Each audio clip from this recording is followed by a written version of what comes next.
Good morning, everyone. I'm really happy and honored to be among you again. My name is Dr. Mahr. I'm a lecturer of pharmaceuticals and industrial pharmacy in the Faculty of Pharmacy at Science University. My project was entitled Ensuring Scientific Integrity when it comes to human experimentation and pharmacy practice. The team consisted of two lecturers, myself and Dr. Mahr, who was also lecturer in the same department, and we had an administrative assistant. So, as you can see the title, when I was trying to submit my project to the National Academy of Sciences, there was this voice in my head which kept telling me that I wanted to do something different, something other than the workshop. For those who know me, they know that I'm totally biased towards the undergraduate students. And I really believe in teaching whatever is important to the undergraduate students. So I was very much motivated, and I felt the importance of what we have implemented and encountered in the institute. So I thought that maybe I can try to teach that to the undergraduate students. So my target group was actually the senior undergraduate students, and by senior undergraduate students, I mean they are close to graduation. So I actually implemented the responsible conduct of research and the responsible conduct of science. I taught these concepts to the undergraduate students. I taught it twice, once to the regular program, and I'm going to give you a hint about the educational systems that we have in the Faculty of Pharmacy. So I taught that twice, once to the regular program and once to the credit hour programs. So my target group was actually the undergraduate students. They were aged 20 to 22 years. And why did I choose this target group? Because first, by being seniors, and by seniors I mean they are close to graduation, they would have considerable knowledge on the research and the pharmaceutical science, so I'm not starting from scratch. Secondly, is that because they are being few months apart from graduation, I needed them to capture the essence of the responsible conduct of science and ethics. So I needed these important concepts to be implemented within them before they graduate. And finally, because the pharmacy profession is a really applicable one, all the students, they are going to practice this profession in a wide variety of environments. For example, they have like their careers in the research, in the pharmaceutical companies, in the academia, and they are encountering the patients in community pharmacies and hospital pharmacies. So I believe that if I integrated these concepts in the curriculum, the academic curriculum, and I was so happy when Dr. Shinawi was saying that we need to implement that in the academic curriculum, so I felt, hey, I was doing something really nice. So when we pay it forward in different environments, for example, in the hospitals, in the pharmacies, in the research, in the pharmaceutical companies, I really believe in the concept of paying it forward. So, came the tricky part. Which course should I choose in order to teach these concepts? Well, actually, I'm teaching every semester. I'm teaching like 6 or 7 courses. Most of them are specialized courses in pharmaceutics and formulation. But there was this course that I'm teaching, it's not that special. It's called Pharmacy Law. For the regular program, it's called Pharmacy Law, and for the credit hour students, it's called Pharmacy Law and Management. So, let me just give you a hint about the educational programs that we have. We are teaching a regular program in which the number of students per group, it's really huge. It's like 500 to 600 students. And for the credit hour program, it's like 60 to 100 depending on the course. So actually, when I implemented the RCR in the curriculum, I taught for the regular program, which is about 520 students, but actually not all of them are attending because the attendance actually is like, it's not an obligation.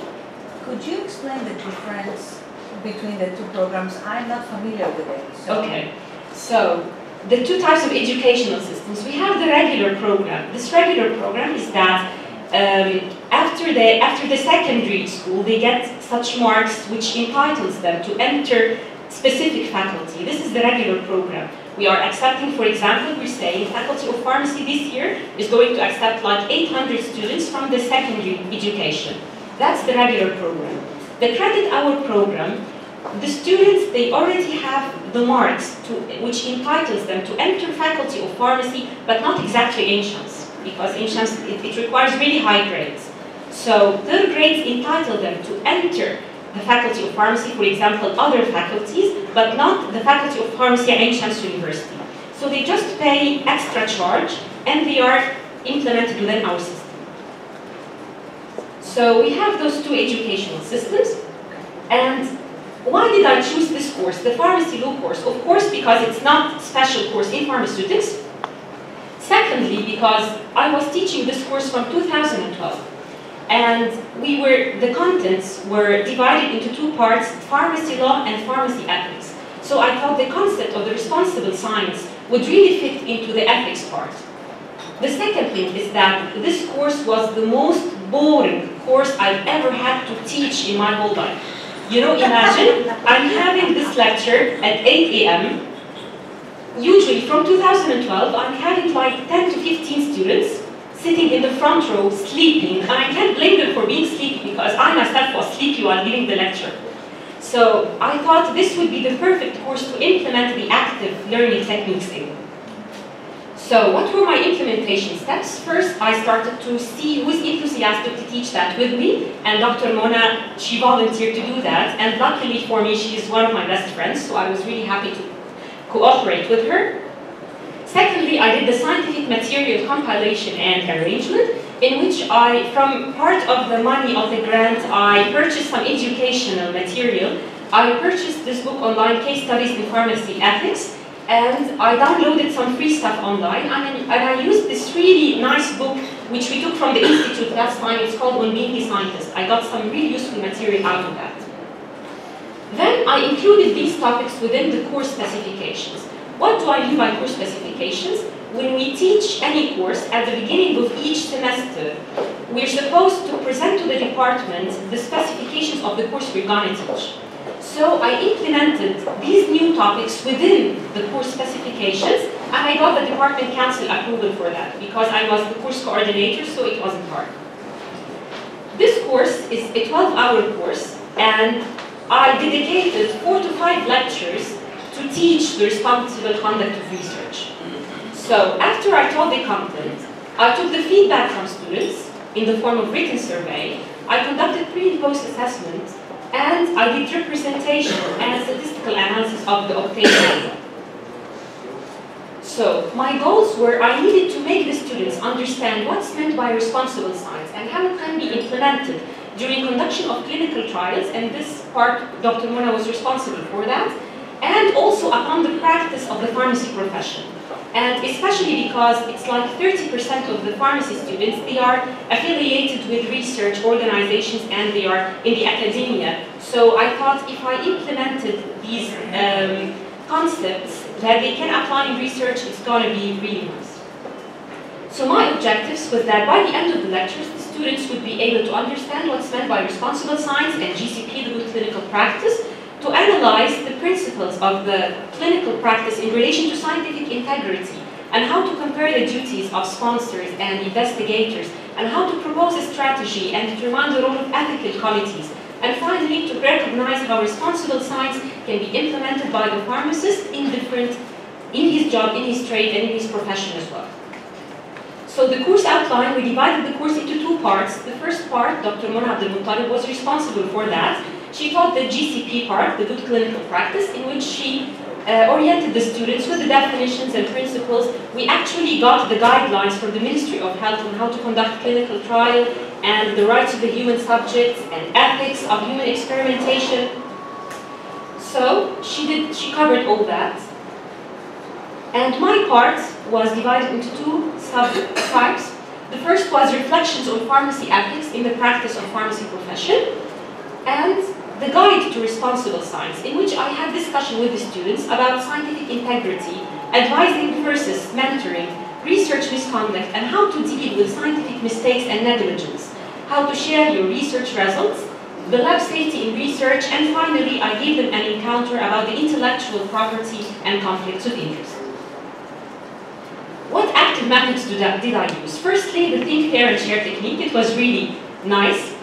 Also the brainstorming followed by group discussion. But for the, because in the regular program, they are large number of students, so I didn't have this discussion. It was like voting with the colored flashcards, and I did those nice votings. Role playing, and they really enjoyed the role playing part, as we can see from the comments of the students. And I introduced a new technique, which is called the talking stick activity. Simply, I just told the students, you just sign your name at the beginning of the lecture. And if anyone has something to share, just sign your name on the board, and then at the final 10 minutes of the presentation, of the lecture, you can come and share whatever you have related to the pharmacy ethics, related to the profession, a situation that you have encountered and you need to discuss with us. So they were really happy with that, and they were really sharing. The assessment, I did the assessment in the form of a survey in which I asked them to rate some stuff, and I did the pre and post assessment, but actually the pre and post assessment survey, I just did that for the credit our students, and I'm going to tell you why later on. So, the tricky part, what were the strategies adapted? Well, because they are not peers, because I'm their professor and they are my students, I didn't want them to feel pressured into participation and to contribute to the success of whatever I was going to teach them. So firstly, in the first lecture, the first term, last term, I entered my lecture, my first little lecture. I had those 10 to 15 sleepy students, and then I told them, you know what, today I'm not going to teach you anything scientific. I'm just going to explain what I'm going to do in the next lectures. So they were really happy. First, they were happy because they were not taking anything scientific.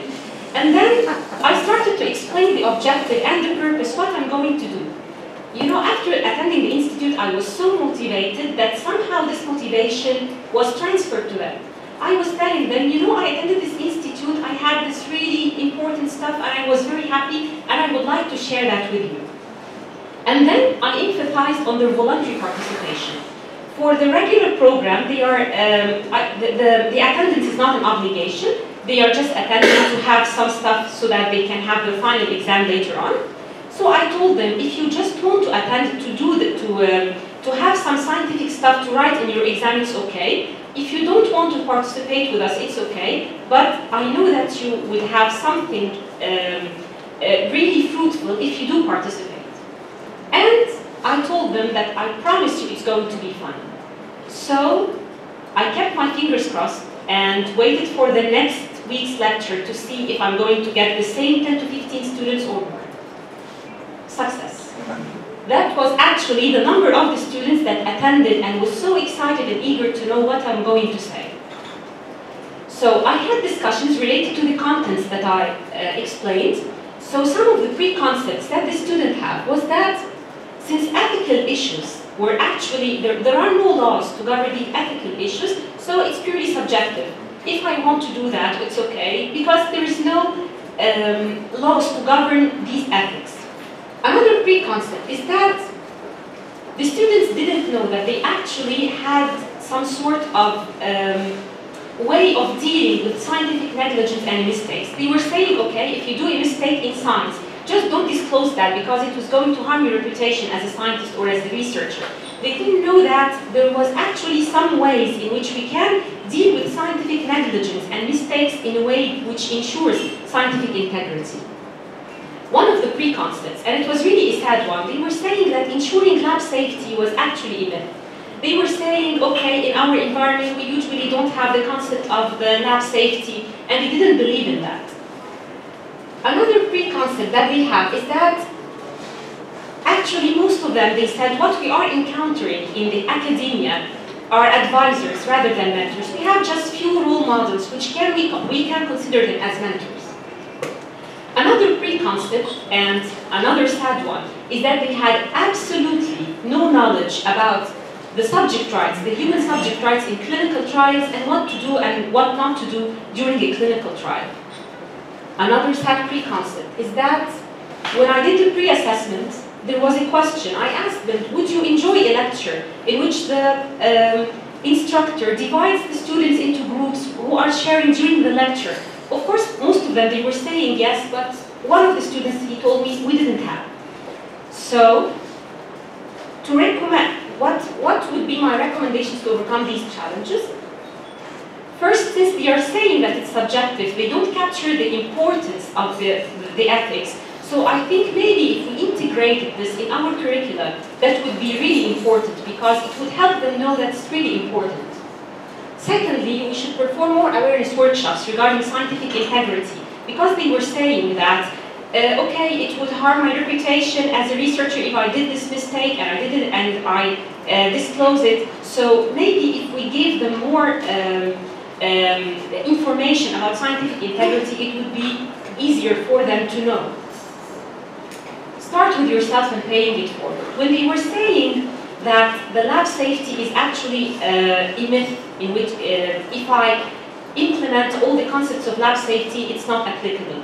So I was telling them stories. When I went abroad, I really felt some sort of gap, but then when I came back, I tried to start with myself, and then some of the other people were starting with me, so it was like paying it forward, and when you start with yourself, you have a group afterwards.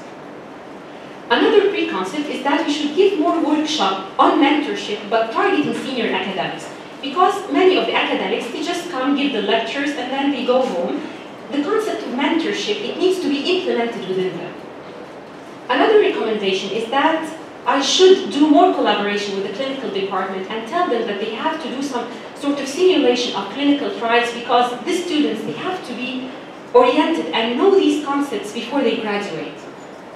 And finally, I really believe that we can use active learning techniques in all courses to encourage the motivation.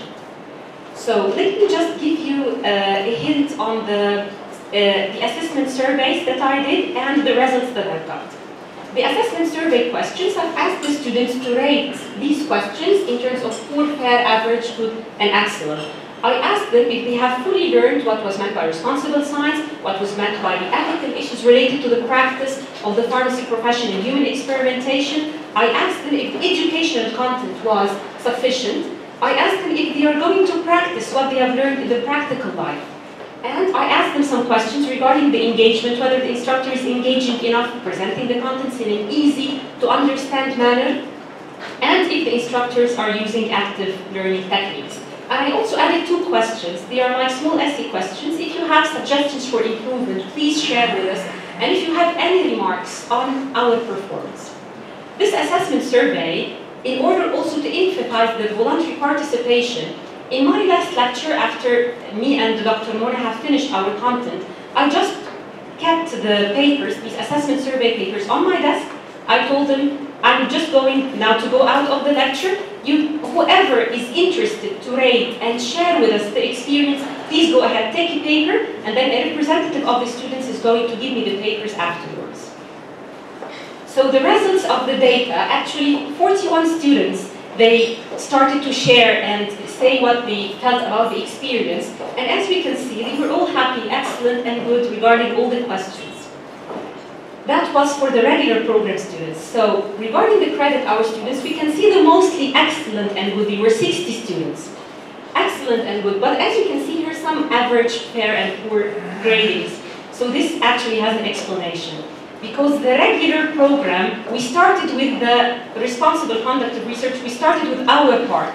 So they didn't actually encounter the boring pharmacy law part, except after we finished. So everyone was happy. So when the credit hour students, we started with the pharmacy law part, because I was traveling and Dr. Mahr was traveling as well, so we started with this part.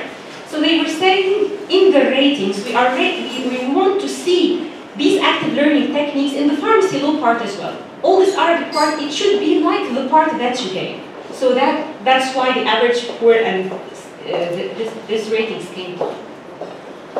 The pre and post assessment questions, I asked them certain questions, and then the results. Why did I do the pre and post assessment survey for the credit hour students, not for the regular students? Because the credit hour students, we are taking attendance, the administration, we take attendance in the lecture. So I wanted to make sure that the number that I start with is actually the number that I finished with, or closely related, so that I would have some statistical meaning to my data. So there was a really, also just to give you a statistical hint, these stars, they mean extremely significant, 2 stars very significant, and 1 star is significant increase. So there was a very significant increase in the students' perception about plagiarism and awareness about data fabrication, falsification, active learning, mentorship, authorship, and responsible science. Also significant increase in the number of students aware of GCP, ethics of pharmacy profession, and human experimentation. And I asked them some questions related to active learning. There was also significant increase in the number of students who wanted to participate in group work. Significant, and not significant, but a decrease in the number of students who actually believed that the instructor should be the sole one doing the talking. They needed to participate. And a significant reduction in their perception that you're just attending lectures to pass the final exam. Now they have another way of looking at the lecture. And all 60 students, they said that they want active learning in all the contents that they have.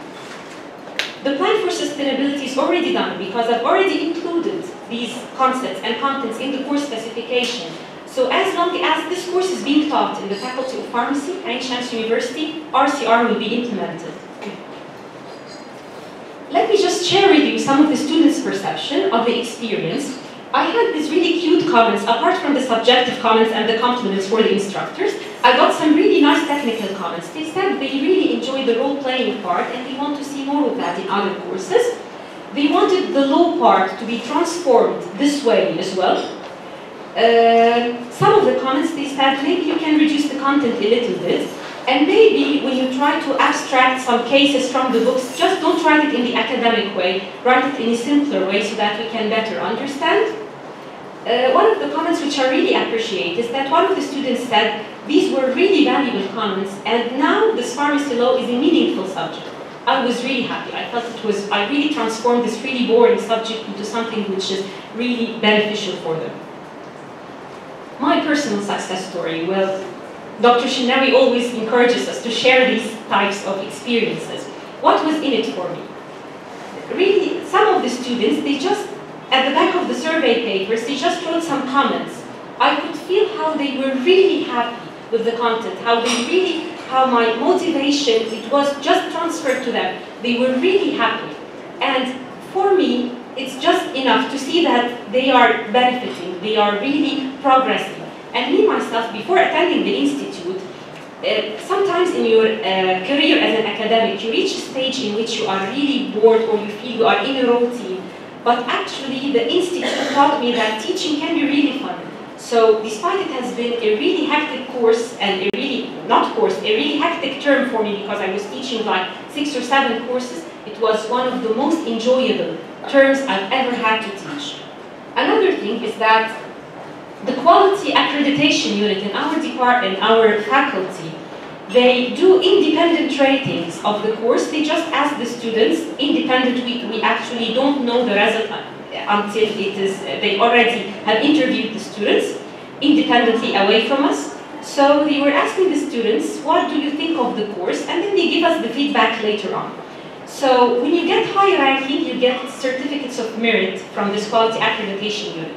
I used to get these certificates for the other courses that I teach, but for the first time in the history of my teaching this course, I'm getting this accreditation and the certificate of merit from this quality assurance unit. So on behalf of myself, my regular credit students, and my credit hour students, thank you, we're really grateful.